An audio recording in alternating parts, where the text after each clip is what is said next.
So, like many people, lately I've been playing the critically acclaimed MMORPG Final Fantasy XIV. Due to the whole thing going on in World of Warcraft, which was my base game, and given the fact that Elder Scrolls 6 is a long way from now on, I've been looking for this gap in lore that I've been needing so much. The World of Warcraft has lore, but with all the issues right now, and with all the gatekeeping and everything, it seems it has lost that magic that it originally had. And I think a lot of people are looking into other avenues to find this. And I think Final Fantasy has a lot of things that are not completely visible at first, but it has a lot of themes that attract people, and I've been wondering, what is it exactly that makes people flock to this game, that makes this game have 3 million people playing at the moment, and it's becoming such a phenomenon in the gaming industry. The game has a lot of fundamental flaws, especially when trying to get into the game.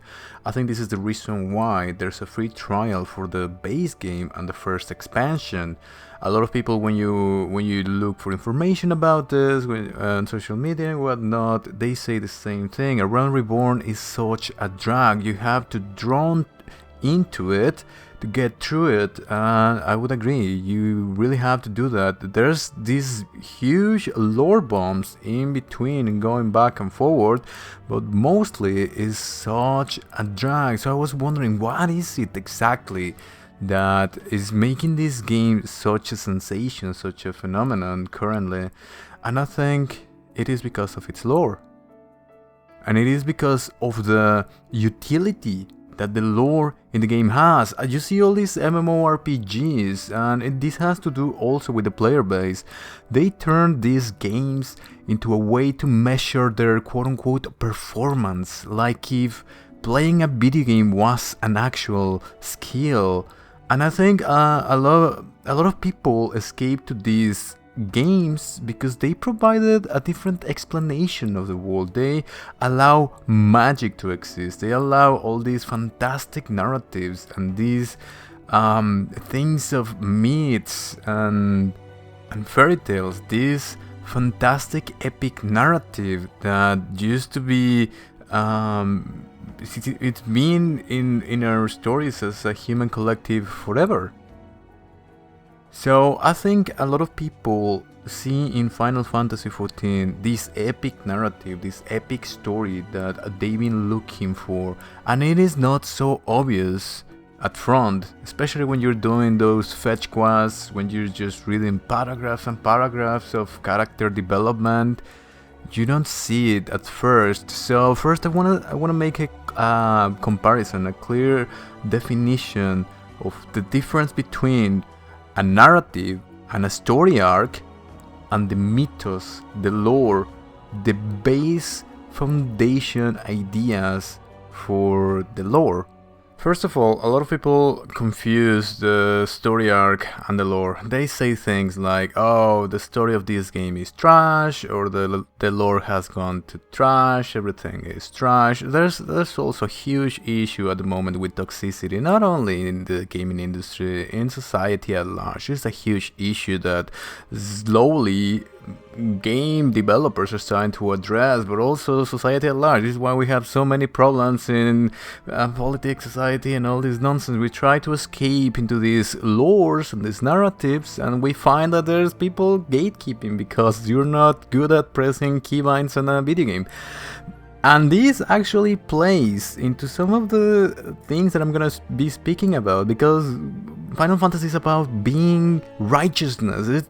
I was very bummed down about not being able to be a traditional paladin in Final Fantasy, because the paladin in Final Fantasy is a little bit different. But the whole game is about being a paladin. It's about the light. It's about righteousness, and it's all done in a very cheesy yet fundamental way, and it has to do with everything. But in any case, going back to the point, a lot of people say things like, oh, the story's trash and so on and so forth. there's a difference. For example, in World of Warcraft, with the whole story of Sylvanas and Anduin, and then you have all these characters that come out of nowhere. You have Elder Scrolls Online, where they make the story about Celerity's Titanborn and this wood elf in the latest one that goes into oblivion. And you know, these are stories, these are narratives, but the stories are founded and are playing in the mythos of a game. The mythos, the lore of a game is something completely different. The mythos is there in the new versions of World of Warcraft. It's there in Elder Scrolls Online. A lot of people don't play Elder Scrolls Online because they say it's not the Elder Scrolls lore. Well, it is, but it's just different stories in the whole mythos. The mythos is very important, and the mythos remains the same.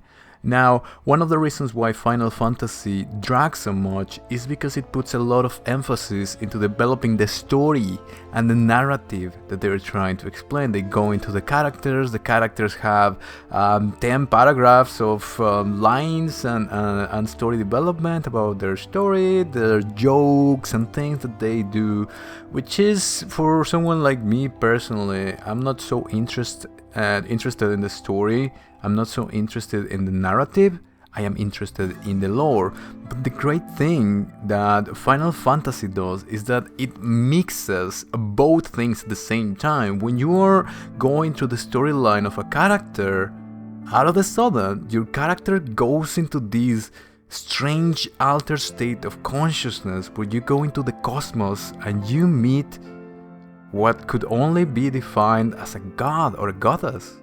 But it's all done in a very, I would say, non-religious, cosmological way. Right now is the only way that I can explain it. As I've been saying, I do this work in real life, studying mythologies and stories and theology and some of the newer theories in science in terms of research on altered states of consciousness. I do that in real life, and this is why I play these video games. I find it fascinating that the collective consciousness of the developers taps into these things, either consciously or subconsciously, and they put it in their video games. And I'm gonna be making some sort of a thesis on that, and this is why I have this channel, along with some PvP clips that I really like. But in any case, in the middle of the story, in the middle of the jokes and the character development, you are confronted with a deeper reality, the face of some sort of divinity, which is not fully explained to you. It's very mysterious at the same time that you don't get a clear answer of what's going on, and little by little the story starts to tell you more or less what's happening, and more or less it starts telling you that there are others like you who are experiencing these quote-unquote divine realizations.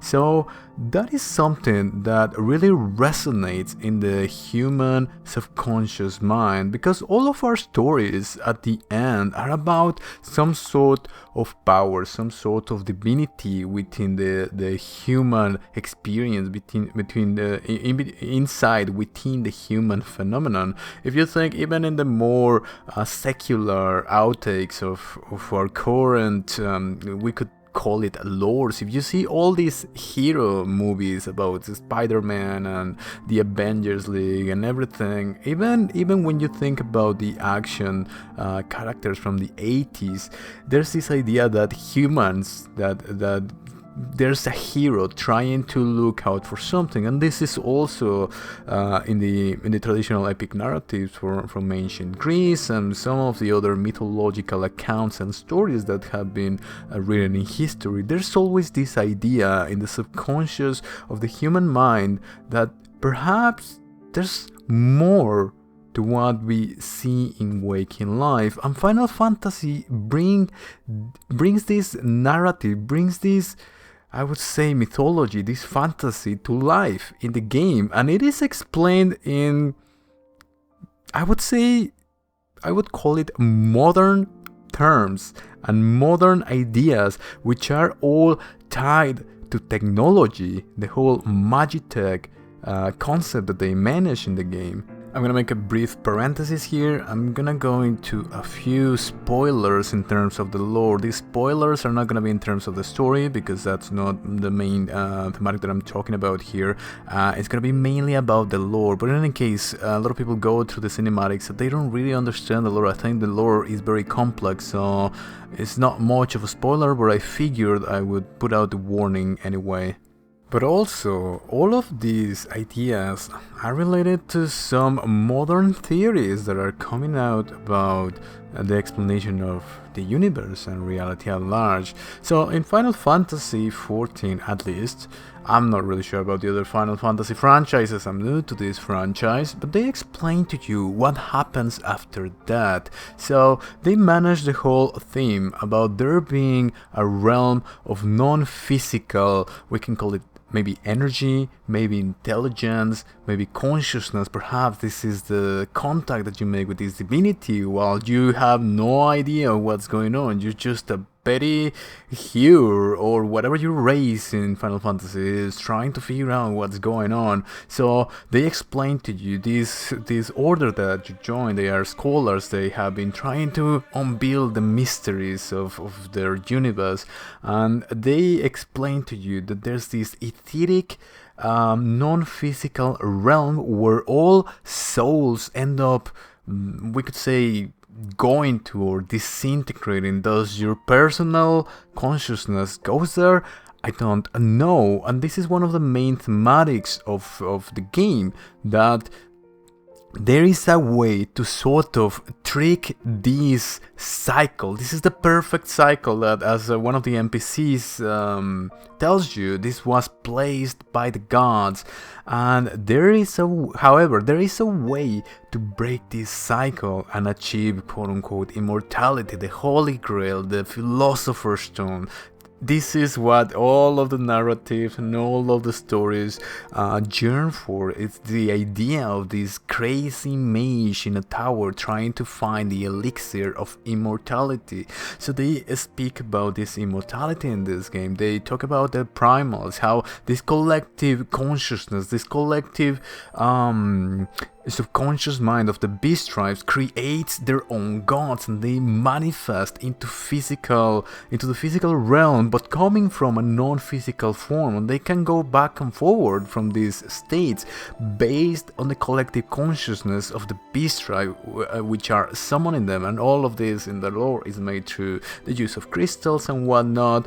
But in any case, there is a way where you can go in between these two realms, the physical and the non-physical, and sort of being in that astral plane where these beings can become immortal. Now these are the evil beings in the game. These are the so-called Ascians, which in a sense they seem to have a much larger agenda. They're not, at least I don't know if further along they're gonna be the most evil. They are evil.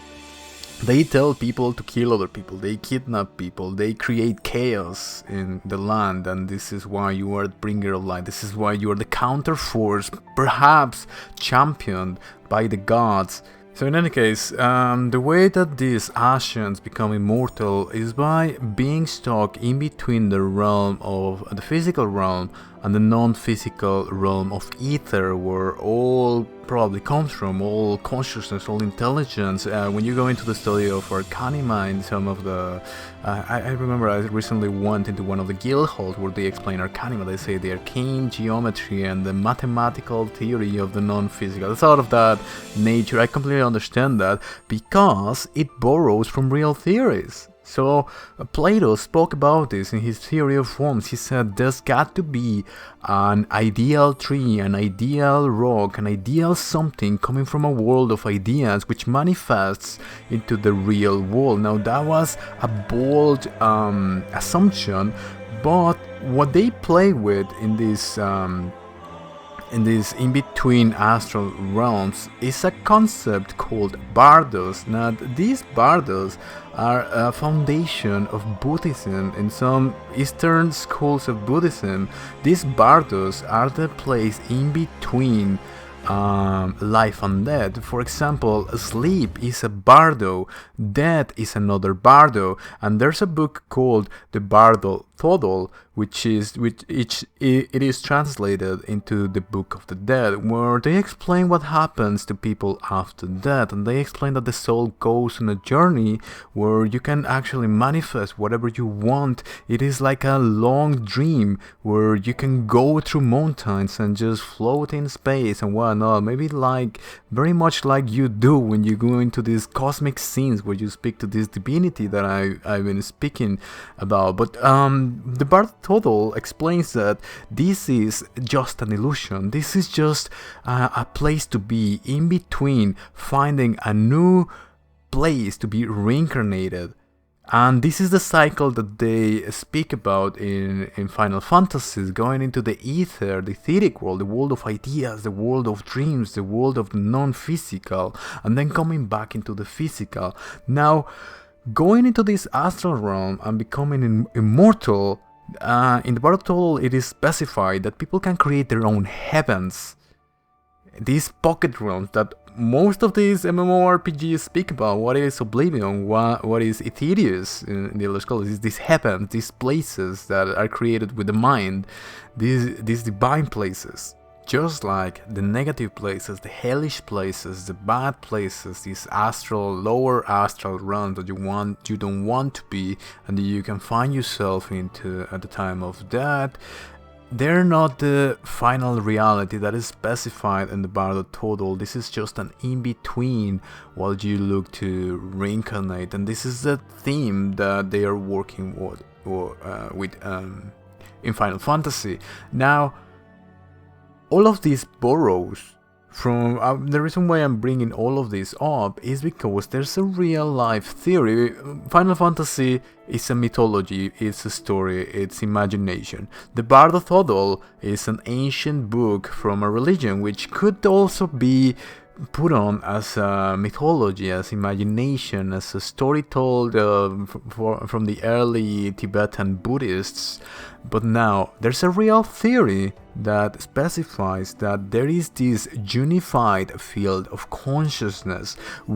Sometimes I go into this on my streams because I play MMORPGs. MMORPGs try to explain the world at large, and they always explain that there is a larger force at hand working. Whether it is the Force in Star Wars, whether it is Aether in Final Fantasy XIV, whether it is Aetheric in New World, which I've done a video about this before, and they have a lot of ground to cover with that, whether it's the light, this all-encompassing force that is everywhere in the universe.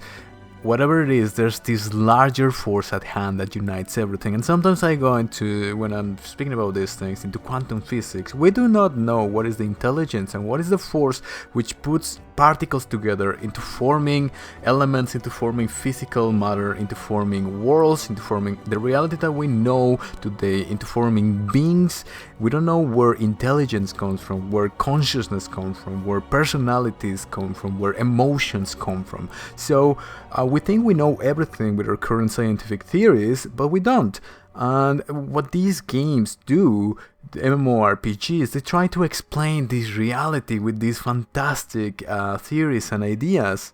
So in essence, this unified field of consciousness could be the same as Plato's world of forms, world of thought, world of ideas. It could be the same as ether, it could be the same as the light, it could be anything, the same as any sort of underlying intelligence of the world. I spoke about this in my New World thing about Asa. They speak about this primordial being, this primordial intelligence, this primordial substance which everything came from, which is first spiritual and then becomes matter. These are real theories in the real world on how reality exists, and I find it amazing that Final Fantasy XIV is going into this. So I think I've been saying this, and this is my thesis, that in the developer's mind they have these subconscious memories, these subconscious ideas. When they try to come up with their fantasies, they tap into a source of information that is available to all of us. The scat today, it has to come from somewhere. But now in Final Fantasy XIV, you have another thing happening there, and that is this quote-unquote echo. I've spoken about this in previous videos. This echo is also like going back in the past and seeing things, and you can experience things as other people. You see the actual scenes, you can see the past, and whenever I talk about this, I have people telling me, oh, this is just something so you know more of the story, and it's like, no, I'm gonna link this video somewhere in the screen right now. This is something that people have reported. This is something called an out-of-body experience, where people report that they can literally travel to time. I know all of this sounds very fringe and very strange, but when you go into the actual research, this is real life research out there. And I don't know if the developers of Final Fantasy went into all these things, or they just came up with it, and by a funny mistake or a funny turn of events, they're tapping into real theories that are out there. But in any case, I've been yapping for far too long now on this video. I just wanted to point all these things out, because a lot of people think this is just fantasy and it's just whatever. But I think that all of these fandoms, the reason why these narratives create such fandoms and such game and popularity is because these truths resonate within the subconscious mind of people. They know that there's something there that might be more real than they might think. I'm trying to make it all of these videos and what I'm trying to say in the most cohesive and understandable way, but sometimes it's very hard for me, because it is very hard also in the real videos that I make, in the real theories that I make. It's very hard to talk about these things because it is very fringe. But when I speak about these things in just related to these fantasy worlds and these fantasy narratives, it becomes very easy, because it's all in the imagination, it's all in the mind. But we have modern theories and modern data that is suggesting that the reason why we have movies like The Matrix and Star Wars and video games like Final Fantasy or Elder Scrolls is because this information is out there in the subconscious mind. And I think people are starting to understand that there might be more to reality than what they thought previously possible.